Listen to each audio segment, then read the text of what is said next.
Les amis, c'est le moment de ces demi-finales de la Coupe d'Afrique des Nations Maroc 2025. Une Coupe d'Afrique très bien organisée, les joueurs ont été très bien accueillis, les supporters très bien accueillis, l'infrastructure est au top, les matchs sont magnifiques, pas beaucoup de surprises, notamment des outsiders.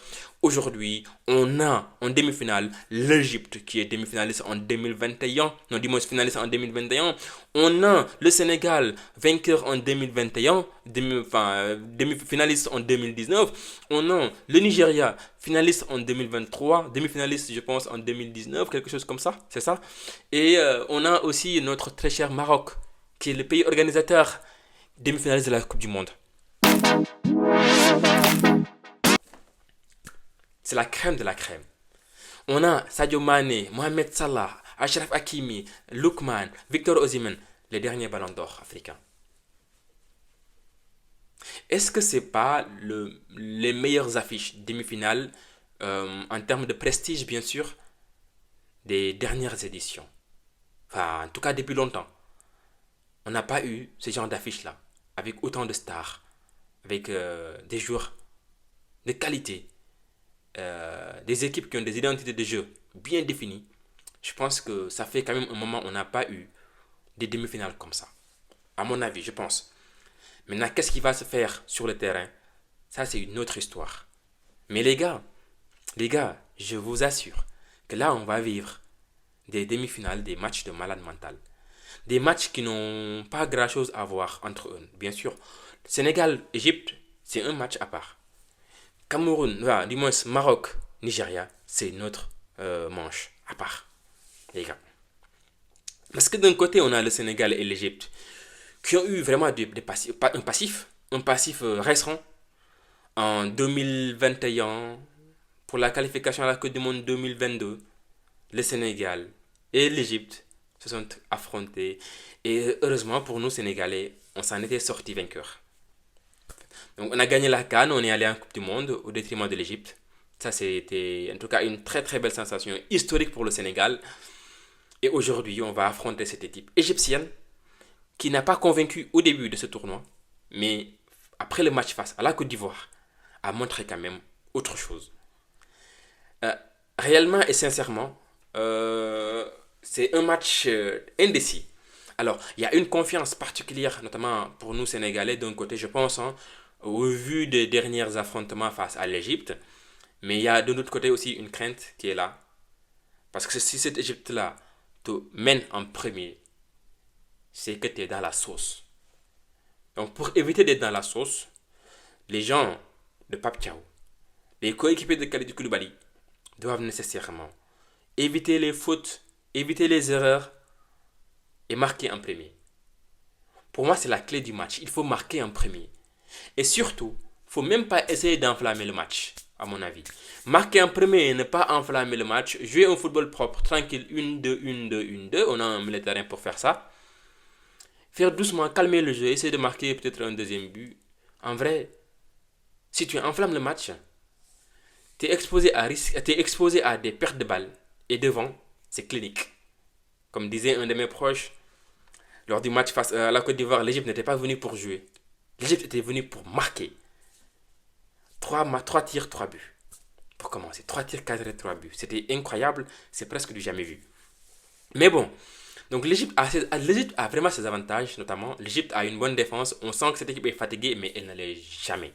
On dirait qu'elle est fatiguée. C'est à l'image de Mahmoud Trezeguet lors du dernier match face au Bénin, les gars. Vous avez vu, en fait, il est sorti sur civière, blessé. Moi, personnellement, je me disais que le mec, il n'allait plus revenir.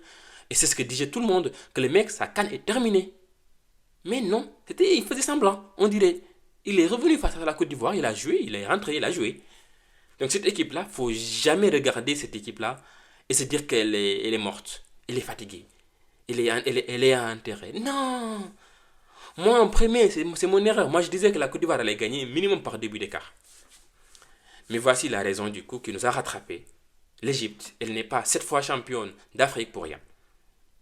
Donc le Sénégal est prévenu. Le Sénégal est vraiment prévenu. Moi, personnellement, je suis quand même relativement confiant. Parce que je sais qu'on aura le ballon. Parce que je sais que si on ne fait pas d'erreur, on ne risque pas d'encaisser beaucoup de buts. Et je sens que cette fois-ci, Nicolas Jackson va en mettre. Je ne le fais pas trop confiance, mais je sais qu'avec lui, on joue au football très bien. Et je sais que cette fois-ci, il va quand même faire la différence. Et je fais confiance à Iliman Ndiaye. Je fais confiance au mec, Pape Gueye, pour les frappes loin. Enfin, donc là, je partirai sur, pas 1-0, hein, comme les dernières rencontres qu'on a eues Sénégal-Égypte, je partirai sur du 2-1. 2-1 parce que je pense que le Sénégal va marquer 2 buts et l'Égypte va en mettre un. Le Sénégal va mener je pense que le Sénégal va mener 2-0 et l'Égypte va en mettre un pour fatiguer le Sénégal à la fin. Voilà, dites-moi vous ce que vous en pensez. Et en attendant, on va partir sur l'autre match. Nigeria-Maroc. Les gars, il faut pas se mentir. C'est les deux équipes qui proposent des jeux, mais les meilleurs jeux actuellement. En tout cas, sur les quatre qui restent, c'est les deux meilleurs. En tout cas, en termes de jeux proposés, en termes de pressing, en termes de génération de danger dans l'adversaire, chez l'adversaire, je pense que c'est les deux meilleurs. Le pressing du Maroc face au Cameroun, c'était abusé. Même moi, j'avais peur. Même moi, j'avais peur pour le Cameroun.